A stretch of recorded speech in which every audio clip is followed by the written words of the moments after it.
Good morning students. Today we start our chapter number 8। सो हमारा chapter number 7 complete हो चुका है। सो आज हम चैप्टर नंबर 8 स्टार्ट कर रहे हैं, एप्लीकेशन ऑफ डेरिवेटिव।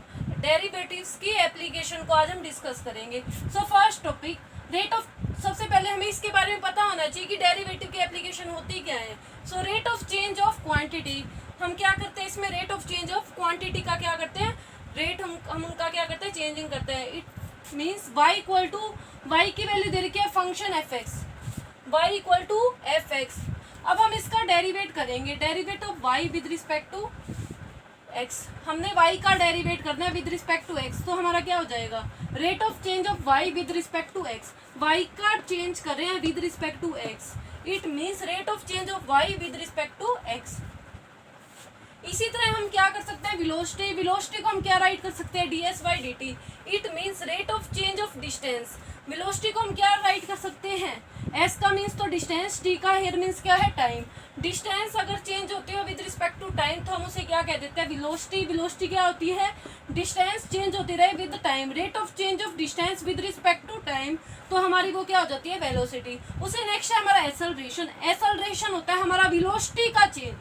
वेलोसिटी में जितना चेंज होता है उसे हम क्या कह देते हैं, एक्सेलरेशन। सो वेलोसिटी में change, it means differentiation of v with respect to t।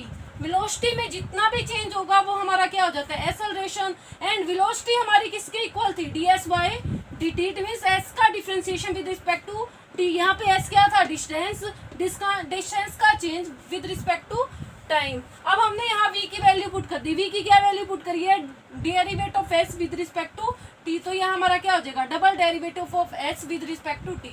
देखो हमने कैसे वैल्यू पुट करी, d by d t. v की जगह हमने क्या वैल्यू पुट कर दी, ds बाई डी टी। क्या वैल्यू पुट कर दी हमने, ds बाई डी टी। अब हम यहाँ देख रहे हैं कि दो तो हमारा हो गया d, it means double derivative of s with respect to d t square. हमने यहाँ वेलोसिटी की वैल्यू पुट करने के बाद हमारा क्या आ गया, एक्सेलरेशन। तो एक्सेलरेशन किसके इक्वल आ गया, double derivative of s with respect to t।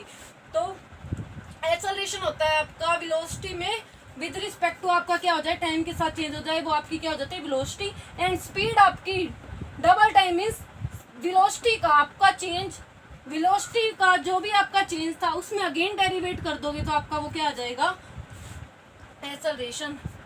So rate of change of velocity with respect to time आपका क्या हो जाता है, एक्सेलरेशन। तो एप्लीकेशन ऑफ डेरिवेटिव में हम किसी भी क्वांटिटी का उनका क्या करेंगे, चेंज करेंगे। So we start our question number first. Now our first question, the side of a square sheet of a metal is increasing at a rate of 3 centimeter per minute। हमें given है कि एक side है square की, वो increase हो रही है, किस रेट पे इंक्रीज हो रही है, 3 सेंटीमीटर पर मिनट पे। Now next, eight what rate area is increasing. तो हमने ये बताना है कि एरिया कितना इंक्रीज करे when the side is 10 centimetre long. अगर हमें साइड ही बता रखी है कि इतने रेट से इंक्रीज हो रही है 3 सेंटीमीटर पर मिनट के, तो आपको बताना है कि एरिया किस रेट से इंक्रीज होगा जब आपकी साइड कितने मीटर लॉन्ग हो, 10 सेंटीमीटर लॉन्ग हो। तो सबसे फर्स्ट हमें ये पता होना चाहिए कि एरिया ऑफ स्क्वायर क्या होता है। एरिया ऑफ स्क्वायर उसे हम डिनोट करेंगे ए से। एरिया ऑफ स्क्वायर होता है आपका साइड मल्टीप्लाई साइड। क्या हो जाता है, area of square side multiply side. अब नेक्स्ट स्टेप हम लेट करेंगे कि साइड हमारी किसके इक्वल है, एक्स के। हम क्या लेट करेंगे, साइड हमारी किसके इक्वल है, एक्स के। तो एक्स मल्टीप्लाई एक्स आपका किसके इक्वल हो जाएगा, एक्स स्क्वायर की। एक्स मल्टीप्लाई एक्स आपका किसके इक्वल हो जाएगा, एक्स के। तो आपका एरिया ऑफ द स्क्वायर क्या आ गया, एक्स के। अब फर्स्ट लाइन हम क्वेश्चन की देख रहे हैं, the side of A square sheet of a metal is increasing at a rate of 3 centimetre per minute. Side हमारी क्या है, एक्स, वो किस रेट से इंक्रीजिंग हो रही है, 3 centimetre per minute. It means हमारी साइड का differentiation dx by d t क्या हो जाएगा, साइड का changing with respect to time आपका क्या है, 3 सेंटीमीटर।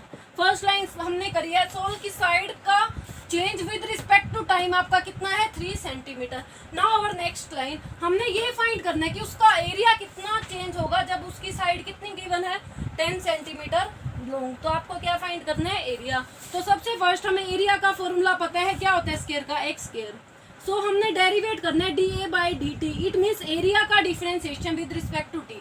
इंक्रीजिंग बताना है कि इंक्रीज हो, किस रेट से इंक्रीज हो, तो हम उसका क्या करेंगे, डेरिवेट। सो डेरिवेट करेंगे एरिया को। एरिया किसके इक्वल है हमारा, एक्स स्क्वायर के। तो differentiation of x square power तो आ जाती है हमारी आगे एंड पावर में से 1 क्या हो जाता है कम। सो एरिया का differentiation with respect to t आपका क्या आ गया 2x। कितना आ गया 2x। उसे नेक्स्ट स्टेप बोल रखा है कि आपकी साइड कितने सेंटीमीटर की है 10 सेंटीमीटर लॉन्ग हो, तो उसमें एरिया का चेंज बताना है। तो आप यहाँ x की वैल्यू क्या पुट कर दोगे 10 सेंटीमीटर। तो आप यहाँ x की वैल्यू क्या पुट कर दोगे 10 सेंटीमीटर। सो नेक्स्ट अभी हमने यहाँ पे किया कि d2 हमारा आ गया था पावर आगे एंड x का हमने x हमारा एज इट इज पावर आगे एंड पावर में से 1 कम एंड साथ में हमारा क्या आएगा डिफरेंशिएशन अंदर वाले फंक्शन का। हमने यहाँ तक कर दिया सोल्व। उससे नेक्स्ट 2x इंटू में differentiation of x with respect to 3 आपका कितना गिवन था 3। सो उससे नेक्स्ट 3 की 2 से मल्टीप्लाई आपकी क्या हो जाएगी 6x। तो आपको अब ये पता है कि साइड आपकी कितने सेंटीमीटर लॉन्ग है 10 सेंटीमीटर लॉन्ग है। तो आप x की वैल्यू यहाँ क्या पुट कर दोगे 10 सेंटीमीटर। तो आपका एरिया में चेंज आ जाएगा विद रिस्पेक्ट टू टाइम। तो 6 मल्टीप्लाई 10 आपका कितना आ गया 60 सेंटीमीटर। तो आपका एरिया में कितना चेंज आया विद रिस्पेक्ट टू टाइम, कितना सेंटीमीटर आया 60 सेंटीमीटर।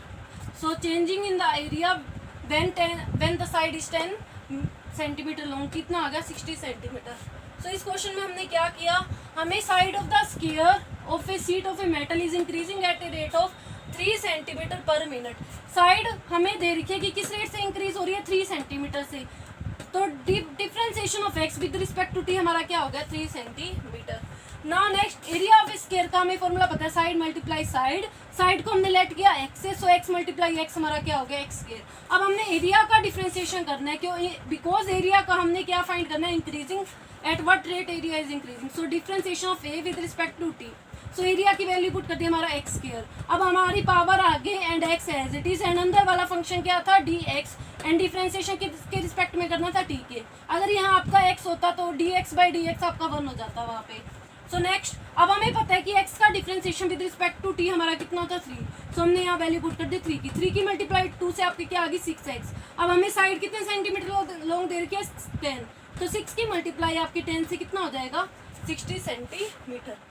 सो एरिया का change with respect to time आपका आ गया 60 centimetre. Now over next question. The side of an equilateral triangle are increasing at a rate of 2 centimetre per second. हमें given है कि side of equilateral triangle की change हो रहा है विद रिस्पेक्ट टू टाइम, क्या हो रहा है 2 centimetre. Now find the rate at which the area is increasing when the side is 10 centimetre. आपका ये क्वेश्चन लास्ट क्वेश्चन की तरह सेम है बट उसमें यहाँ स्क्वायर था, आपका यहाँ पे क्या दे रखा है इक्विलेटरल ट्रायंगल। वहाँ एरिया ऑफ स्क्वायर का फॉर्मूला था साइड मल्टीप्लाई साइड। यहाँ आप एरिया ऑफ इक्विलेटरल ट्रायंगल का यूज करोगे, क्या हो जाएगा √3/4a²। तो आपको सबसे पहले लेट करना है इसमें, लेट साइड इक्वल टू ए। आप साइड को क्या लेट कर लोगे a लेट करो या साइड को क्या लेट कर लो x लेट कर लो, x लेट करो let side equal to x। उससे नेक्स्ट आपको ये गिवन है कि उसकी साइड किस रेट से इंक्रीज हो रही है 2 centimetre per second. It means time के साथ आपका क्या हो रहा है चेंज हो रहा है किसका साइड का। तो dx by dt it means differentiation of x with respect to t या x का changing with respect to time. आप क्या दे रखा है 2 सेंटीमीटर, क्या दे रखा है 2 सेंटीमीटर। अब आपको बताना है कि एरिया किस रेट से इंक्रीज हो। तो हमें ही पता है कि एरिया ऑफ इक्विलेटरल ट्रायंगल क्या होता है, एरिया ऑफ इक्विलेटरल ट्रायंगल आपका होता है √3/4। साइड को क्या मान लिया आपने x, तो आपका क्या हो जाएगा √3/4x²। तो आपका आ गया एरिया ऑफ इक्विलेटरल ट्रायंगल। उससे नेक्स्ट स्टेप, अब हमने इसमें कितना चेंज है रेट ऑफ चेंज। अब हमने एरिया का क्या कर देना है differentiation with respect to time. So हम इसका डिफरेंशिएशन करेंगे किसका √3/4x² का क्या कर देंगे हम डिफरेंशिएशन। उससे नेक्स्ट स्टेप अब हमने क्या करना है √3/4 हमारा है कोफिशिएंट एज इट इज रह जाएगा और डिफरेंशिएशन में एंड पावर 2 है तो 2 आगे आ जाएगी एंड पावर में से 1 क्या हो जाएगा माइनस। तो 2 - 1 पावर क्या आ गई 1 एंड x का हम अंदर वाले फंक्शन का क्या कर देंगे differentiation with respect to t। उससे नेक्स्ट स्टेप अब हमें पता है कि differentiation of x with respect to t आपका क्या है 2 centimetre. So √3/4 into 2x into में dx बाई dt आपका कितना दे रखा है 2 सेंटीमीटर। उससे नेक्स्ट स्टेप अब आपको पता है कि √3/4 2 की मल्टीप्लाई 2 से आपकी क्या हो जाएगी 4 एंड मल्टीप्लाई में आपका क्या आ जाएगा x। 4 से आपका 4 कैंसिल तो आंसर क्या आ जाएगा √3 × x। अब आपको पता है कि साइड कितना सेंटीमीटर गिवन है क्वेश्चन में, find the rate at which area is increasing when side is 10 centimetre. तो आपने यहाँ x की वैल्यू क्या पुट कर देनी है 10, तो आपका क्या आ जाएगा 10√3 सेंटीमीटर। तो आपका आंसर कितना आ गया 10√3 सेंटीमीटर स्क्वायर। एरिया हमेशा स्क्वायर में होता है, n पर चेंज किसके रिस्पेक्ट में हो रहा है आपका सेकंड के, तो आपका यहाँ क्या आ जाएगा सेकंड। टाइम के रिस्पेक्ट में हो रहा है, टाइम आप क्या लेके चल रहे हो सेकंड में, सो सेंटीमीटर स्क्वायर पर सेकंड। सो इस क्वेश्चन में हमने क्या किया, साइड का चेंज दे रखा था with respect to time 2 centimetre. हमने एरिया का चेंज फाइंड करना था। एरिया ऑफ इक्विलेटरल ट्रायंगल होता है √3/4 x स्क्वायर। सो डिफरेंशिएशन किया एरिया का √3/4 x स्क्वायर का, √3/4 पावर आ गया, पावर में से 1 माइनस एंड dx/dt। उसे next step √3/4 into 2x, differentiation of x with respect to t आपका कितना गिवन था 2। सो 2 से 2 मल्टीप्लाई 4, 4 से 4 कैंसिल। उसे नेक्स्ट स्टेप आपने x की वैल्यू क्या पुट कर दी 10। सो 10√3 आपका क्या आ गया rate of change of area with respect to time. तो इस तरह आप क्वेश्चंस को क्या कर सकते हो, सोल्व कर सकते हो। इस चैप्टर में आपको मोस्टली आपको क्वेश्चन स्टेटमेंट में गिवन होंगे एंड आपको उसका क्या करना पड़ेगा, rate of change of function आपको क्या करना पड़ेगा, फाइंड करना पड़ेगा। So do this question in your notebook and practice on these questions. Thank you.